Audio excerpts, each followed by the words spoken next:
그날 밤 한 문장이 한 청년의 숨을 붙잡았다. 아비보다 더 큰 사람이 되어라. 말은 짧았지만 세상보다 무거웠다. 장례가 끝난 뒤에도 집안의 공기는 가라앉지 않았고 흩어진 발소리와 접힌 이불의 주름만이 남아있었다. 청년은 방 한가운데 서서 등을 곧게 세웠다. 손에 쥘 게 없을 때 사람은 등을 먼저 세운다. 허리의 각도가 마음의 각도다. 그 각도를 바로잡아주는 건 눈물도 위로도 아닌 한 문장이다. 그는 숨을 길게 내쉬며 그 말을 가슴 깊은 곳에 묶었다. 이름을 얻는 일은 늘 이렇게 시작되곤 했다. 새벽이 오기 전 골목은 더 깊어졌다. 대문 위 양철이 삐걱거렸고 밤새 식지 못한 돌바닥이 서늘한 기운을 올렸다. 그는 신발끈을 다시 매고 문턱을 넘어섰다. 달빛도 없고 바람도 없는 길이었다. 하지만 길은 분명히 그에게로 기울어 있었다. 어제와 같은 길이 오늘은 조금 더 가파랐다. 가파른 길은 결심을 확인시킨다. 발바닥이 말하고 종아리가 대답한다. 그는 머릿속으로 그 문장을 다시 꺼내보았다. 아비보다 더 큰 사람이 되어라. 크다는 건 힘만을 말하지 않았다. 더 깊고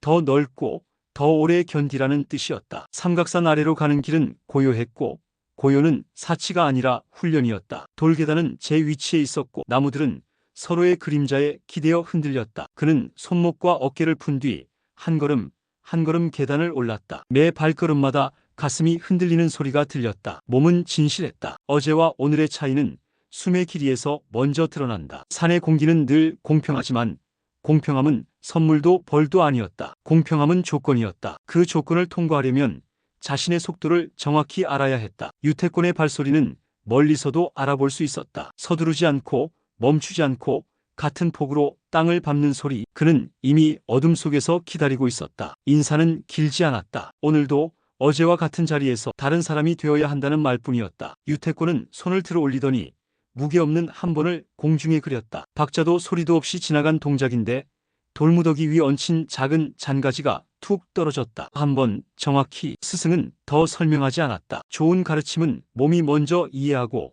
머리가 나중에 따라온다. 그는 자신의 주먹을 내려다보았다. 굳은 살 사이사이에 세월이 끼어 있었고 눈으로 보이지 않는 습관이 살갗에 남아 있었다. 습관은 사람을 지켜주기도 하고 배신하기도 한다. 오늘부터 그 습관을 걷어내야 했다. 주먹을 쥐고 펴는 동작을 되풀이하면서 그는 알았다. 자신이 믿어온 것들 가운데 절반은 힘이 아니라 소음이었다. 소음은 자신감을 가장한 불안, 용기를 흉내낸 성급함이었다. 소음을 지우면 남는 것은 간단하다. 거리, 각도, 타이밍 세 가지가 동시에 모일 때만 한 번이 완성된다. 해가 오르기 전까지 그들은 말없이 몸을 움직였다. 스승이 내미는 손끝이 신호가 되고 제자가 따라 들어가는 발이 문장을 이었다. 팔꿈치의 각도, 손목의 유연, 어깨에서 골반으로 빠지는 회전. 몸은 말을 들었고 말은 몸을 수정했다. 2시간 뒤 그의 숨은 처음보다 길어졌고 동작의 잔 떨림이 줄었다. 정확성은 속도의 적이 아니었다. 정확성은 속도의 조건이었다. 정확한 것은 빨랐다. 그가 그 사실을 이해했을 때 산 위로 빛이 걸렸다. 내려오는 길에 스승은 잠깐 걸음을 멈췄다. 오래지 않아 떠나야 한다는 짧은 통보였다. 그의 눈빛은 담담했고 담담함 속에 못다 준 걸음이 숨어 있었다. 떠남은 항상 남겨진 자의 시험이었다. 그는 고개를 끄덕였다. 배움은 붙잡는 일이 아니라 보내는 일에서 완성된다. 스승이 떠나면 제자는 2배를 걸어야 한다. 한 발은 익힌 대로, 한 발은 익히지 못한 대로. 2발이 서로를 가르치는 동안 사람은 혼자가 된다. 혼자가 되는 순간 비로소 혼자가 아니다. 그가 그 사실을 이해했을 때 스승은 웃지 않았지만 웃음의 자리를 남겼다. 집에 돌아오니 할머니가 마루 끝에 앉아 있었다. 밤새 구겨진 이불에서 낡은 향 냄새가 올라왔다. 할머니의 목소리는 조금 쉰 듯했지만 단단했다. 아비보다 더 큰 사람이 되어라. 같은 말이었고 어제보다 더 깊었다. 그는 대답하지 않았다. 다짐은 입으로 하는 것이 아니었다. 끓인 물을 잔에 따르고 식탁의 한쪽 귀퉁이를 닦았다. 작은 정리는 큰 결심을 지탱한다. 어지러움 속에서는 큰 의지도 길을 잃기 쉽다. 그는 할머니의 손등에 잠깐 손을 얹었다. 따뜻함은 설명을 대신한다. 시간이 흐르면서 그는 몸을 먼저 바꾸고 마음을 나중에 바꾸는 법을 배웠다. 아침엔 산, 낮엔 일, 밤엔 기록. 기록은 거울이었고 거울은 잔인했지만 공정했다. 오늘 몇 걸음을 올랐는지, 몇 번을 흔들렸는지, 어느 순간 눈이 흐려졌는지. 사실을 적는 습관이 쌓이자 분노는 줄고 책임이 늘었다. 분노는 움직임을 시작하게 하지만 책임은 움직임을 계속하게 한다. 그는 자신이 바라는 강함이 주먹의 크기가 아니라 숨의 길이에서 시작된다는 걸 알았다. 어느 날 저녁 도시로 내려오는 길에 낯선 기척이 따라붙었다. 소리보다는 공기가 먼저 흔들렸다. 길모퉁이에 서 있던 그림자 둘이 서로의 모습을 확인한다는 듯 짧게 고개를 까딱였다. 미와 경부의 눈길이 그가 드나드는 설렁탕 집 근처에서 오래 머물고 있다는 소문은 이미 돌고 있었다. 소문은 대개 과장되지만 방향을 틀리지 않는다. 설렁탕의 김은 여전히 따뜻했고 탁자 위 국물의 윤기는 오래된 위로처럼 반짝였다. 그러나 따뜻함만으로는 그림자를 내쫓을 수 없었다. 따뜻함은 무너진 마음을 세우지만 침입을 막지는 못한다. 원노인은 숟가락을 내려놓고 그의 얼굴을 바라보았다. 말보다 눈이 먼저였고 눈보다 숨이 먼저였다. 원노인의 숨은 오래 길렀다는 듯 고르게 들렸다. 그는 물었다. 만주로 갈 생각이냐? 질문은 조용했지만 길었다. 만주는 단어가 아니라 시절이었다. 떠나면 돌아올 수 있을지 알 수 없고 돌아오면 떠난 것을 되돌릴 수 없다는 시절. 원노인은 덧붙였다. 너는 이미 여기에서 배울 만큼 배웠다. 가야 할 이유가 분명할 때만 떠나라. 그는 대답 대신 국을 한 수저 떴다. 입안에 번지는 미지근함이 이상하리만치 선명했다. 떠난다는 건 온도로도 설명할 수 있었다. 너무 뜨겁지도 너무 차갑지도 않은 온도는 사람을 머물게 한다. 그가 머물러야 할 이유는 아직 식지 않았다. 스승의 편지는 비가 내리기 전날 도착했다. 종이는 얇았고 글씨는 짧았다. 다만 여백이 넓었다. 여백은 말을 대신했다. 건강하라. 한 번을 잊지 마라. 나도 내 길을 간다. 세 줄이면 충분했다. 사람의 삶은 늘 세 줄로 요약된다. 어디에서 왔는지, 무엇을 배우는지, 어디로 가는지. 그는 편지를 접어 품에 넣었다. 접히는 소리가 유난히 크게 들렸다. 마음속에서도 무엇인가 접히고 있었다. 접힌 것들은 언젠가 펼쳐진다. 그날이 오면 오늘의 결심이 시험대를 오를 것이다. 그는 17이 되었다. 나이는 숫자였지만 숫자는 체온을 갖고 있었다. 몸이 먼저 알았다. 더 멀리 달릴 수 있다는 것, 더 오래 버틸 수 있다는 것, 더 늦게 흔들린다는 것. 친구들은 그를 다르게 불렀다. 이름은 같았지만 의미는 달라졌다. 어떤 이름은 방향이고 어떤 이름은 무게다. 그는 무게가 아닌 방향의 이름을 택하고 싶었다. 방향은 사람을 좁게 하고 무게는 사람을 짓누른다. 도시는 여전히 요동쳤다. 골목은 밤마다 주인을 바꿨고 낮마다 주인의 흔적을 지웠다. 돈은 빠르게 흐르고 말은 더 빠르게 흘렀다. 장부의 숫자는 계속 바뀌었고 숫자 사이사이에 사람의 얼굴이 들어갔다 나왔다. 그는 그 장면들을 멀리서 지켜보았다. 가까이 들어가면 눈앞에 싸움이 크게 보이고 멀리 물러서면 싸움의 이유가 크게 보였다. 그는 이유를 보기로 했다. 이유를 보면 타이밍이 보이고 타이밍이 보이면 한 번이 보인다. 한 번은 언제나 눈에 보이지 않다가 마지막 순간에만 모습을 드러낸다. 준비는 그 순간을 기다리는 기술이었다. 밤, 골목, 발걸음, 그림자, 저울. 이 5단어가 그를 따라다녔다. 밤은 마음을 드러냈고 골목은 방향을 결정했다. 발걸음은 흔들림의 폭을 알려주었고 그림자는 위험의 모양을 보여주었다. 저울은 균형을 속였다. 그는 저울을 믿지 않았다. 눈을 감고 귀를 기울였다. 소리의 간격으로 사람의 속도를 재고 숨의 깊이로 의지의 무게를 쟀다. 값비싼 말은 숨이 짧았다. 오래가는 결심은 소리가 적었다. 설렁탕 집에는 여전히 사람들이 드나들었다. 따뜻함을 찾는 발들이 남기는 발자국이 바닥에 얕게 찍혔다 지워졌다. 어느 저녁 미와 경부의 부하가 문턱에 오래 서 있었다. 문턱은 경계이자 초대였다. 그가 들어오지 않는 동안 가게 안의 숟가락 소리는 한결같았다. 한결같음이 어떤 이에게는 지루함이지만 어떤 이에게는 버팀목이다. 원노인은 그를 힐끗 보았고 눈길을 오래 두지 않았다.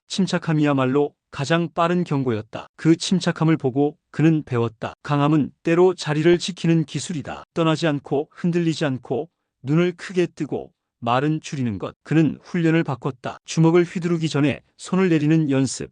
달리기 전에 서서 호흡만 정리하는 연습. 말하기 전에 입술을 다무는 연습. 멈춤은 시작의 반대가 아니라 시작의 전제였다. 멈출 수 있는 자만이 정확히 들어간다. 스승의 말이 뒤늦게 가슴속에서 완성되었다. 한 번, 정확히. 그 한 번에는 때로 아무것도 하지 않는 선택도 포함되어 있었다. 안 나가는 것, 안 부르는 것, 안 치는 것. 빈 동작이 아니라 준비된 공백. 공백은 적에게도 자신에게도 긴장이다. 긴장 속에서 가장 먼저 무너지는 쪽이 진다. 해가 기울 무렵 산에서 내려오던 길에 빗방울이 떨어졌다. 첫 방울이 이마에 닿는 순간 그는 발을 멈췄다. 비는 언제나 변명과 결심을 동시에 데려온다. 변명은 오늘은 여기까지라고 속삭이고 결심은 지금부터가 시작이라고 말한다. 그는 결심 쪽을 골랐다. 빗속에서 동작을 반복했다. 물기는 정확성을 어렵게 만들었고 어려움은 집중을 선물했다. 힘을 더 주지 않고 각도를 낮추는 일, 속도를 높이지 않고 타이밍을 앞당기는 일. 빗줄기가 굵어질수록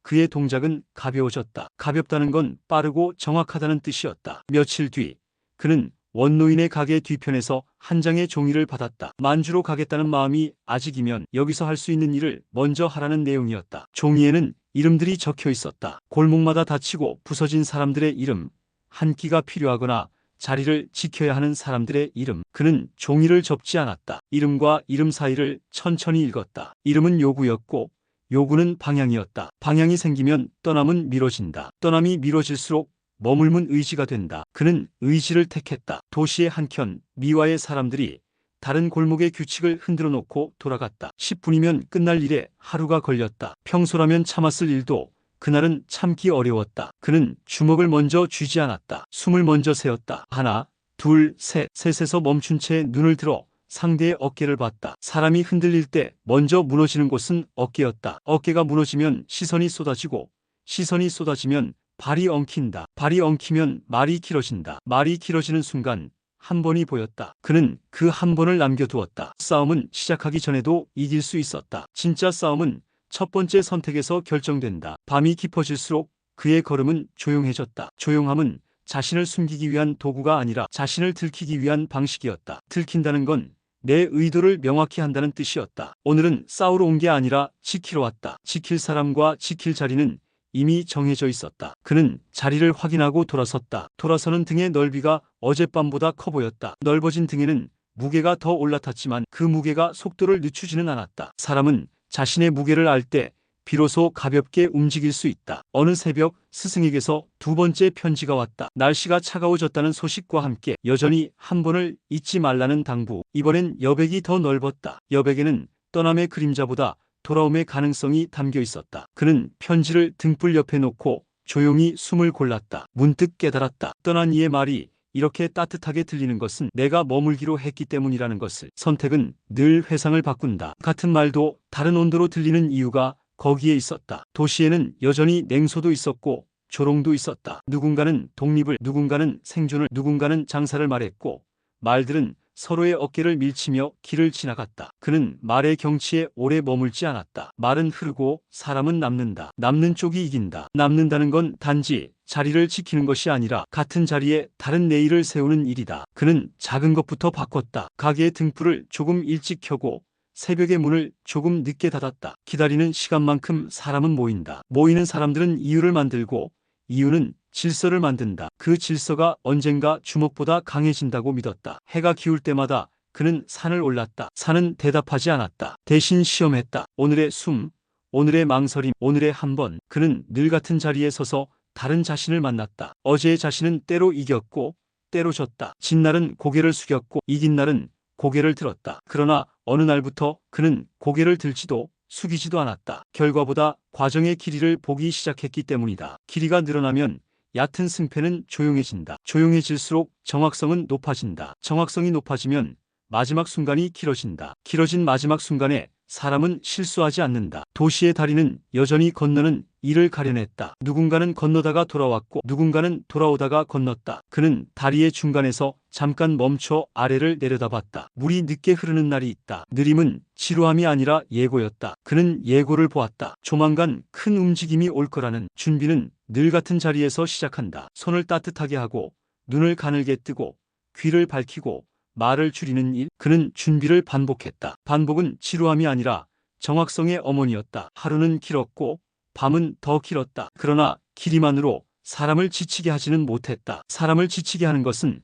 방향 없는 반복이었다. 그는 방향을 잊지 않았다. 아비보다 더 큰 사람이 되어라. 그 말은 여전히 무거웠지만 이제는 혼자 들 수 있는 무게가 되었다. 무게를 감당할 수 있다는 자각이 사람을 무너지지 않게 한다. 누군가는 그를 주먹이라 불렀지만 그는 자신을 숨이라 불렀다. 숨이 길어지면 주먹은 마지막에만 등장한다. 마지막에 등장한 주먹은 많지 않아도 충분히 말이 된다. 그리고 어느 밤 그는 알았다. 스승이 떠난 자리에 비로소 스승이 돌아왔다는 것을. 돌아옴은 몸이 아닌 말, 말이 아닌 질문, 질문이 아닌 침묵의 형태로 도착한다. 그 침묵 속에서 그는 자신의 발걸음을 들었다. 멀리서 들리던 발자국이 이제는 안쪽에서 들렸다. 자기 안의 발자국이 자기 밖의 발자국을 이끄는 날 사람은 어른이 된다. 그는 그렇게 어른의 첫 문턱을 넘었다. 문턱을 넘는 소리는 작았지만 멀리 갔다. 그 소리를 들은 사람들은 각자의 자리에서 작은 등을 켰다. 등을 켜는 일은 선언이었다. 오늘은 아직 지지 않았고 내일은 아직 오지 않았다. 그러나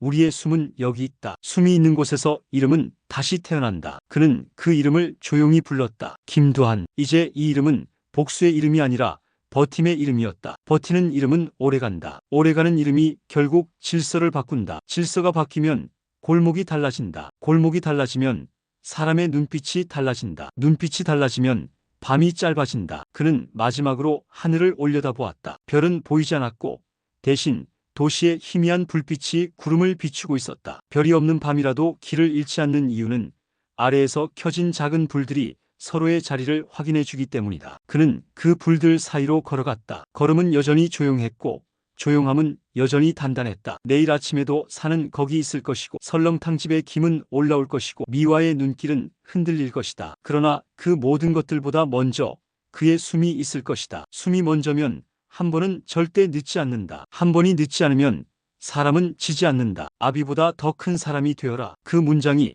이제는 무서운 명령이 아니라 따뜻한 약속처럼 들렸다. 약속은 누가 시켜서 지키는 것이 아니라 스스로 원하는 만큼 오래 지켜지는 것이다. 그는 약속을 오래 지키는 사람의 걸음으로 집으로 돌아왔다. 집 안은 조용했고 할머니의 숨은 편안했다. 그는 방문 앞에서 한 번 더 멈췄다가 천천히 들어섰다. 방 안의 공기가 어제보다 가벼웠다. 가벼움의 이유를 묻지 않았다. 이유를 묻지 않아도 되는 날들이 늘어나는 것. 그것이 성장의 증거였다. 밤은 끝나지 않았다. 그러나 밤이 더 이상 그를 시험하지는 못했다. 시험은 스스로에게서만 오면 충분했다. 그는 오늘의 기록을 간단히 남겼다. 몇 걸음, 몇 번의 흔들림, 몇 번의 침묵, 그리고 몇 번의 한 번, 마지막 줄에 짧게 덧붙였다. 내일도 한 번, 정확히. 그 한 줄이 오늘의 모든 문장을 정리했다. 종이를 덮고 등불을 끄자 어둠이 방 안으로 들어왔다. 어둠은 더 이상 적이 아니었다. 어둠은 그의 숨을 드러내는 배경이었다. 배경이 단단하면 주인공은 흔들리지 않는다. 그는 고요 속에서 눈을 감았다. 내일의 첫 걸음이 어디에서 시작될지 이미 알고 있었다. 산의 돌계단 첫 단 왼발, 그리고 오른손에 반호흡 늦춘 각도. 정확성은 잠들기 전에도 연습되었다. 그렇게 8편의 밤은 끝났다. 내일